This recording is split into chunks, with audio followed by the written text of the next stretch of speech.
Hey everyone, Lars Howlett here with Discover Labyrinth, and we're at Anshe Tikvah Synagogue in Northbrook, Illinois. It's outside of Chicago. And this is the Seed of Life chart variation labyrinth that I designed for this space.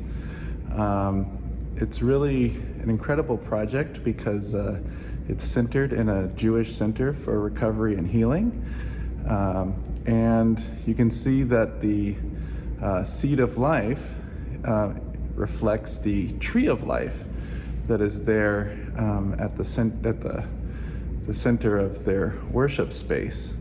And also, this is a medieval variation. Originally, they were interested in a chart labyrinth, but they didn't want something that was so closely tied to the Catholic faith. So this is the petite chart design, which is similar in look to a medieval pattern, but it's actually a contemporary design because it follows a different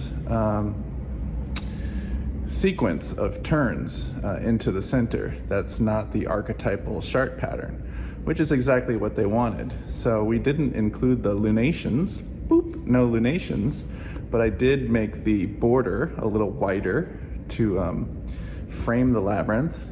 And then of course, the Seed of Life rosette instead of the traditional chart rosette.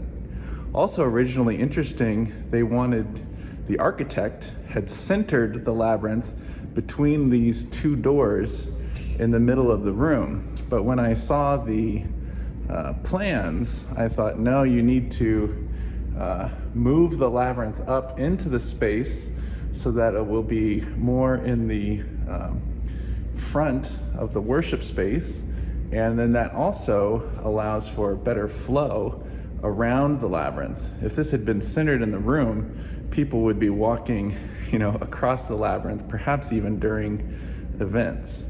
Now, this design I drew on graph paper with all the measurements. So I worked out the proportions and the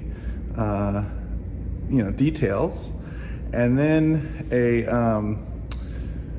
company in the Midwest laser cut with computers, water jet, all the tiles. So you can see these are actually two different tiles that have been cut, and then the whole labyrinth was shipped here and it was installed by a flooring company.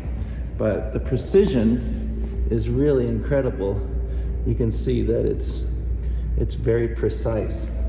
And if you're standing here in the center of the labyrinth, you actually get a really amazing acoustic effect here in the space.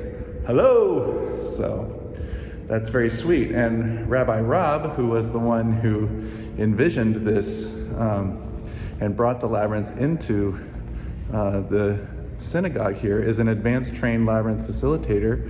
And he leads walks on this labyrinth very frequently, including on the new moon, among other times. And he even has a labyrinth-inspired guitar that he uses for his new moon labyrinth walks. So, thought I would share this incredible labyrinth with you, and it's very inspiring to see the labyrinth in a Jewish setting. And Rob has a whole talk about how he discovered how the labyrinth is actually historically represented in Jewish manuscripts and teachings. So hopefully we'll get an interview with him later this year. All right, be well. See you later. Bye-bye.